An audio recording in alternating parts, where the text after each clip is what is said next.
Maqaa Abbaa, kan Ilmaa, kan Hafuura Qulqulluu sadan Waaqayyo tokkotti ni amanna. Amiin. Maqaa Abbaa, kan Ilmaa, kan Hafuura Qulqulluu sadan Waaqayyo tokkotti ni amanna. Amiin. Maqaa Abbaa, kan Ilmaa, kan Hafuura Qulqulluu sadan Waaqayyo tokkotti ni amanna. Amiin. Kabajamoota fi jaallatamoota maatiiwwan Waaqayyoo, Waaqayyoon kan isin jaallatu, isinis Waaqayyoon kan jaallattan, kabajamoota fi jaallatamoota maatii haadha keenyaa qulqulleettii dubaroo Maariyaam, kabajamoota maatii ergamoota Waaqayyoo, hordoftoonni chaanaalii Fayyaa Abituubii, biyya keessa fi biyya alaa haala mijatuu fi amma janna keessatti argamtan hundi keessan nagaa Waaqayyo isa jiraataa akkam jirtu, akkam turtan? Amiin. Gooftaan keenya qorichi keenya Yesuus Kiristoos badii keenya balleessaa, baay'ina keenya fi cubbuu, gidiraa keenya fi dadhabbii osoo lakkoof, badii keenya osoo arguu akka nama nagarree, osoo beekuus akka nama hin beekne ta'uudhaan eegee tiksee jaallatii guyyaa isaatii kanaan kan nu geenye Waaqa abboota keenyaa handaara samiif lafaatti galanni qabanne guddaan bara baraan isaaf haa ta'u. Amiin. Hordoftoonni chaanaalii keenyaa, chaanaalii kanaaf haaraa kan taatan sabiskiraayib, warri misisumaan jirtan immoo sheer gootanii, yoo isinitti tole immoo laayikii gochuudhaan akka nu hordoftan barumsa addaa fi ajaa'ibaa kana akka barattan isin jechuudhaan ergaa qabsumaan isin dabarsuun barbaada. Ergaa kootti aansuudhaan barumsa keenya kutaa tokkoffaa keessatti warababaa yookaan laguu yookaan bireedii jennee kutaa tokkoffaa keessatti akka ilaalle, asuma keessatti immoo kanuma keessatti immoo bireediin kun akkamitti jalqabee, eessaa jalqabee, maaliif jalqabe kan jedhu ilaallee turre jechuudha. Annis sababbii cubbuu Addaamii fi Hewaaniif jecha haadha keenya, haadha nama hundaa Hewaan irraatii kan inni jalqabe yommuu ta'u, Waaqayyos sababbii ishiin cubbuu hojjetteef, sababbii ishiin yakka raawwatteef, sababbii ishiin seera Waaqayyoo cabsitee mana Waaqayyoo keessaatii baateef jecha adabbii kana isheedhaaf kennee ture jechuudha. Adabbii kana adabamuudhaan isarraatii ka'uudhaan dubartiin Hewaan ji'a ji'aan warababaa yookaan immoo bireedii kana harkaa turte. Dhaloota ishii kan ta'an hundumti keenya iyyuu dubartoonni carraa kana argachuudhaan Hewaan irraatii waan argatan hundumti isaanii qulqulleettii dubaroo Maariyaam irraatii kanaaf hundi isaanii argaa as ga'aa turan jechuudha. Ka'umsi isaa, maddi isaa iddoo sana yoo ta'e, akkaataan ittiin ka'ee fi eessaatti akka inni ka'e kutaa tokkoffaa keessatti ilaalle, kutaa lammaffaa keessatti immoo bireedii yookaan warababaa kakuu moofate kan nuti ilaallu jechuudha. Bireedii yookaan warababaa kakuu moofaa kan ilaallu ta'a. Bireedii yookaan warababaan kakuu moofaa maal fakkaata? Kakuu moofaa keessatti akkamitti ilaalamaa ture? Akkamitti beekamaa ture? Akkamitti hubatamaa ture? Garaagarummaan bireedii yookaan warababaa kakuu moofaa fi kakuu haaraa maali kan jiru ilaalla jechuudha. Guyyaa har'aatti walumaa galatti warababaan kun kakuu moofaa keessatti maal fakkaata isa jedhu ilaalla jechuudha. Kanas kutaa macaafa qulqulluu keessatti bal'inaan kan nuti argachuu dandeenya. Seera Lewwotaa boqonnaa 15 lakkoofsa 1 irraatii kaasnee gaafa dubbisu bal'inaan argachuu dandeenya jechuudha. Abbaan keenya raajaan hangafni raajotaa qulqullichi Museen seerota Israa'elootaaf barreessaa ture keessatti waa'ee jireenya Israa'elootaa waa'ee qulqullummaa beeta maqdisii, waa'ee qulqullummaa abbootii, waa'ee qulqullummaa taabota kakuu waaqayyoo barreessee barsiisaa tureera. Egaati seera Lewwotaa boqonnaa 15 lakkoofsuma tokkorraatii hanga dhumaatti gaafa dubbisu kan dubartootaa qofa osoo hin taane warreen dhiiras beeta maqdisii irraa kan isaan daangessu achuma keessatti ilaalla jechuudha. Boqonnaa 15 lakkoofsa tokkorraatii keessaniin dubbisa dhaggeeffachuu dandeessu. Wanti dhagna namaa keessaa ba'u nama xureessuu isaadha. Waaqayyo ammas Musee fi Arooniin isin Israa'elootaan namni saala isaa keessaa waa dhangala'u sababii isaa dhangala'u sanaaf in xuraa'aa hin ta'a. Xuraa'ummaan wanti tokko saala namaa keessaa dhangala'uudhaan dhufu kanatti fufee jira. Saalli isaa ittuma fufee yoo dhangalaase yookiis dhangalaasuu yoo dhiise namichi xuraa'aadhuma. Sireen namichi saala isaa keessaa waa dhangala'u sun irra ciisu hundinuu wanti inni irra taa'u hundinuus xuraa'aa in ta'a. Namni seera namichaatti bu'e uffata isaa haa miiccitu, dhagna isaas haa dhiqatu, amma galgalaatti immoo xuraa'aa haa ta'u. Namni wanta namichi saala isaa keessaa dhangala'u sun irra taa'u uffata isaa haa miiccitu, dhagna isaa haa dhiqatu, amma galgalaatti immoo xuraa'aa haa ta'u. Namni namicha isa saala isaa keessaa dhangala'utti bu'e uffata isaa haa miiccitu, dhagna isaa haa dhiqatu, hanga galgalaatti immoo xuraa'aa haa ta'u. Namichi saala isaa keessaa waa dhangalaasu sun nama qullaa'aa tokkotti yoo tufe namichi itti tufame sun uffata isaa haa miiccitu, dhagna isaa haa dhiqatu, amma galgalaatti immoo xuraa'aa haa ta'u. Kooraan namichi saala isaa keessaa dhangala'u irra taa'u hundinuu xuraa'aa haa ta'u. Namni mi'a inni irra taa'u ture keessa tokkotti iyyuu bu'u hundinuus hanga galgalaatti xuraa'aa haa ta'u. Namni mi'a sana baatus uffata isaa haa miiccitu, dhagna isaa haa dhiqatu, hanga galgalaatti immoo xuraa'aa haa ta'u. Namni otoo namichi saala isaa keessaa waa dhangala'u sun harka isaa hin lollaatin itti bu'u uffata isaa haa miiccitu, dhagna isaa haa dhiqatu, amma galgalaatti immoo xuraa'aa haa ta'u. Namichi saala isaa keessaa waa dhangala'u sun qodaa supheetti yoo bu'e qodichi haa cabu. Qodaa muka irraa hojjetame yoo ta'e immoo bishaan haa lolla'amu. Namichi wanta saala isaa keessaa waa dhangala'u kanatti yommuu qulleeffamu guyyaa 7 haa turu. Kana booddee immoo guyyaa 7 haa turu. Kana booddee immoo uffata isaa miiccatee dhagna isaas bishaan yaa'uun dhiqatee haa qullaa'u.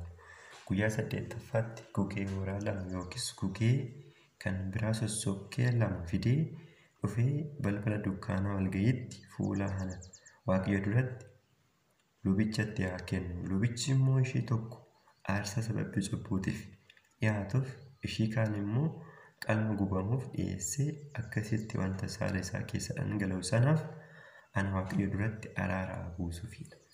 Namni tokko afeetaan isaa yoo dhangala'e guutummaa dhagna isaatiin bishaaniin haa dhiqatu, amma galgalaatti immoo xuraa'aa haa ta'u. Uffannii fi wanti gogaa irra hojjetame afeetaan sun irratti dhangala'e hundinuu bishaaniin haa miiccamu, amma galgalaatti immoo xuraa'aa haa ta'u.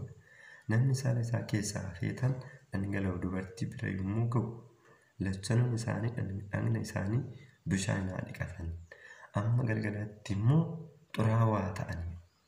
Kanatti aansee kan jiru immoo maatiiwwan Waaqayyoo inni hanga yoonatti ilaalle kun kan warreen dhiirotaati jechuudha. Kanatti aansee kan jiru lakkoofsa 19 irraatii kaasnee kan nuti argannu immoo kan dubartootaati. Isas immoo akka armaan gadiitti isiniif dubbisa jechuudha. Kan inni irraa dubbisaa jiru immoo macaafa qulqulluuti. Innis akkas jedha. Seera Lewwotaa 15:19 gaafa dubbisnu dubartiin saala ishee keessaa dhiigni ba'u amma guyyaa 7tti yeroo gara dhukkubbii isheetitti namni ishee bira ga'es amma galgalaatti xuraa'aa ta'uudha. Yeroo gara dhukkubbii isheetii kanatti wanti isheen irra ciiftuu fi wanti isheen irra teessu hundinuu xuraa'aadha. Namni iddoo ciisicha isheetti bu'us uffata isaa miiccatee dhagna isaa dhiqatee amma galgalaatti immoo xuraa'aa haa ta'u. Namni waanuma isheen irra teessetti bu'e uffata isaa haa miiccatu, dhagna isaa haa dhiqatu, amma galgalaattis immoo xuraa'aa haa ta'u. Iddoo ciisichi yookiis immoo waanuma isheen irra teessutti yoo bu'e amma galgalaatti xuraa'aa haa ta'u. Namni tokko ishee bira ga'ee xuraa'ummaan ishee yoo isatti bu'e inni guyyaa 7 xuraa'aa haa ta'u. Iddoon inni ciisus xuraa'aa haa ta'u. Dubartiin tokko yeroo gara dhukkubbii isheetti sana irrayyuu darbee dhiigni ishee ittuma fufee yoo dhangala'e akkuma yeroo gara dhukkubbii isheetii sana xurooftuu hin taati. Iddoon ciisicha isheen yeroo dhiigni ishee ittuma fufee dhangala'u irra ciiftu sunis akkuma isa yeroo gara dhukkubbii isheetii sana xuraa'aa haa ta'u. Namni wanta kana hundumatti bu'e xuraa'aa haa ta'u. Inni uffata isaa haa miiccatu, dhagna isaas haa dhiqatu, amma galgalaatti immoo xuraa'aa haa ta'u. Isheen garuu dhiiga ishee isa dhangala'u sanatti qullooftetti yoo ta'e guyyaa 7 lakkaattee ergasii haa qullooftu. Guyyaa 8ffaatti immoo gugee ooraa 2 yookiis gugee ishee kaan sosokkee 2 fuutee balbala dunkaanaa walga'ii duratti lubichatti haa fiddu.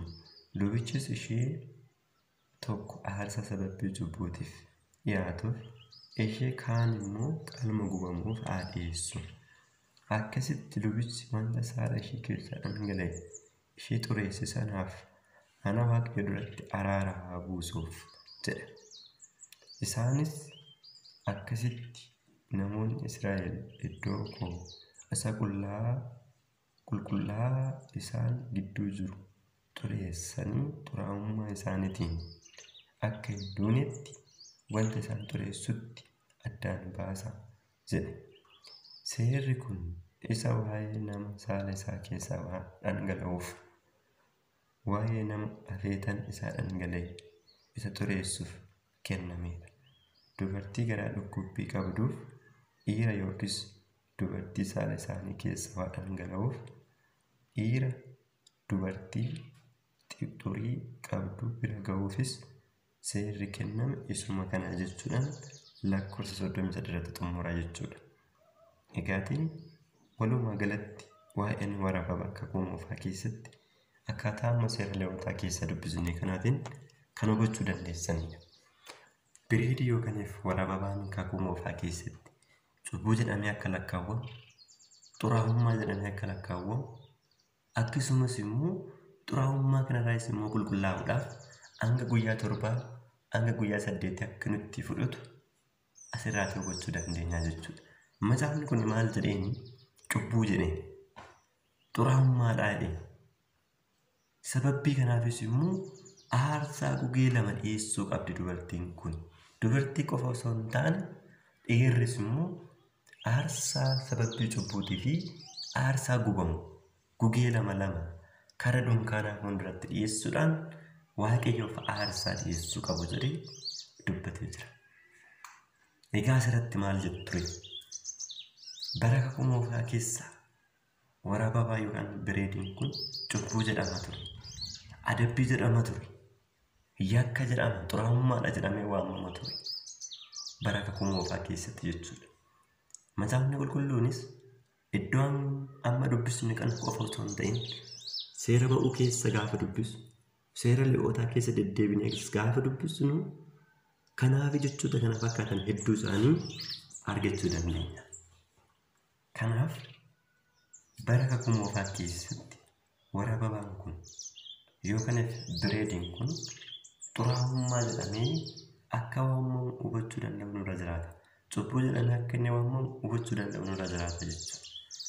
Egaati asirraatti kan nuti hubanne seera Lewwotaa boqonnaa 15 lakkoofsa 1 hanga 18tti gaafa dubbisu kanneen warra dhiirotaatiif barreeffame arganna jechuudha.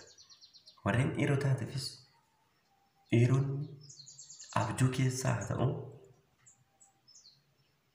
dhangala'oon qaama saalaa isaanii keessaatii bahu waan jiraatuuf isa kanarratti of eeggannoo beeta maqdisii irratti gochuu qabna. Isa kana of eeggannoo nuti qulqullummaa irratti gochuu qabna. Macaafni kun ifoomsee barreessee lafa kaa'ee jira jechuudha. Dhiirri tokko qaama saalaa isaa keessaatii waa gaafa dhangala'u hanga sa'aatii 24tti beeta maqdisii seenuu akka hin dandeenye. Isaan booddee immoo qaama isaa dhiqatee uffata isaa miiccatee guyyaa tokkoon booddee gara beeta maqdisii galuu danda'a. Waan hojjechuu barbaadesu hojjechuu danda'a jechuudha. Hanga sanatti garuu hanga guyyaa tokko turutti beeta maqdisii seenuu gonkumaa hin danda'u. Warreen dhiirotaa jechuudha. Seerri kun warreen dhiirotaatiifis barreeffamee jira. Yeroo baay'ee namoonni baay'een isaanii jechoota kanatti hin dogoggoru. Qaama isaanii keessaatii waa kan dhangala'u shamarran qofaadha yookaan dubartoota qofaadha. Warreen dhiiraa uumaman qaban kan jiran jiru. Macaafni qulqulluun garuu waa'ee dhiirotaas, waa'ee shamarranis, waa'ee qulqullummaa beeta maqdisii guutummaan guututti barreeffamaan lafa kaa'ee jira.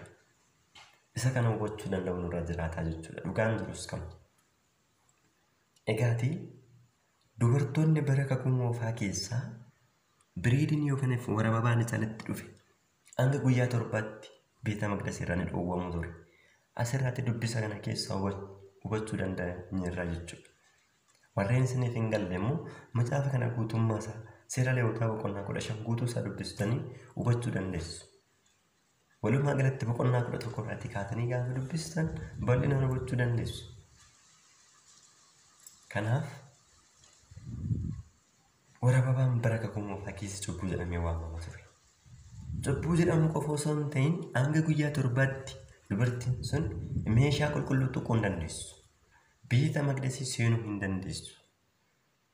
Namoota qulqulluu irra tuquu hin dandeessu. Inumaayyuu namoonni ishee tuqaniyyuu hanga galgalaatti xuraa'uudha. Isaan booddee immoo uffata isaanii miiccatanii qaama isaanii dhiqatanii qulqullaa'anii gara beeta maqdisii dhaquu danda'u jechuudha. Kuni kakuu moofaa keessa.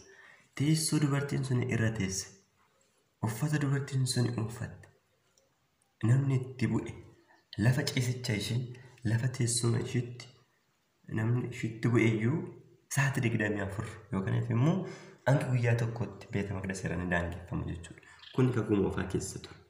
Dubartiin kunis hanga guyyaa 7tti beeta maqdisii irra daangeffamti. Isaan booddee gara mana qulqullummaa galuu dandeessu jechuudha. Galuu kan dandeessu uffata ishee miiccattee qaama ishee dhiqattee qulqullooftee gugee 2 dhiyeessite gara lubichaatti dhiyeessite. Lubni sun immoo gugee tokko sababii cubbuu isheetiif, gugee tokko immoo sababii warra babaa kanaatiif yookaan immoo cubbuu kanaatiif isheedhaaf dhiyeessee aarsaa gubamuuf dhiyeessee gara beeta maqdisii galuu dandeessi jechuudha. Seera kana bifa kanaan hubachuutu nurra jiraata. Kuni kakuu moofaa keessa. Kakuu haaraatti immoo maal ta'a? In jijjiirame immoo isuma kanaadha. Beeta maqdisii galuu dandeenyaayi. Meeshaa qulqulluu tuquu dandeenyaayi. Namaan wal tuquu dandeenyaayi. Kan jedhu immoo kutaa 3ffaa keessatti ilaalla jechuudha. Kutaa 2ffaa keessatti kan nuti ilaalaa jirru biriidii yookaan waraabaa yookaan immoo laguu kakuu moofaa jennee ilaalaa jirra jechuudha. Kakuu moofaa keessatti kallattii amma ilaalle kanaan lafa kaa'ee jira jechuudha. Dubartiin tokko waraabaan kun gaafatti dhufu hanga guyyaa 7tti mana qulqullummaa daangeffamuu akka isheen qabdu. Namoonni isheetti bu'an, namoonni ishee tuqan, namoonni isheedhaan walitti dhufan lafa ciisicha ishee haa ta'u, uffata ishee haa ta'u, namoonni isheedhaan walitti bu'an illee hanga guyyaa tokkotti mana qulqullummaa irraatti akka isaan daangeffaman barumsa kutaa lammaffaa kana keessatti hubachuu danda'u nurra jiraata. Kunni kakuu moofaa keessa kakuu haaraa isiniin jechaa hin jiru. Kan kakuu haaraa kutaa sadaffaan ilaallee itti fufnees immoo waan ilaaluuf hubachuu danda'u nurra jiraata. Iddoo isiniin galletti koomintiidhaan barreessatii gaafa nu gaafadha. Kan nu barsiise kan nu gorsee maqaan Waaqayyoo kan ulfaate kan galatoomi nuuf haa ta'u. Chaanaalii keenya sabiskiraayib, sheer, laayik gochuu hin dagatinaa. Wasii waqtii lakkisabira.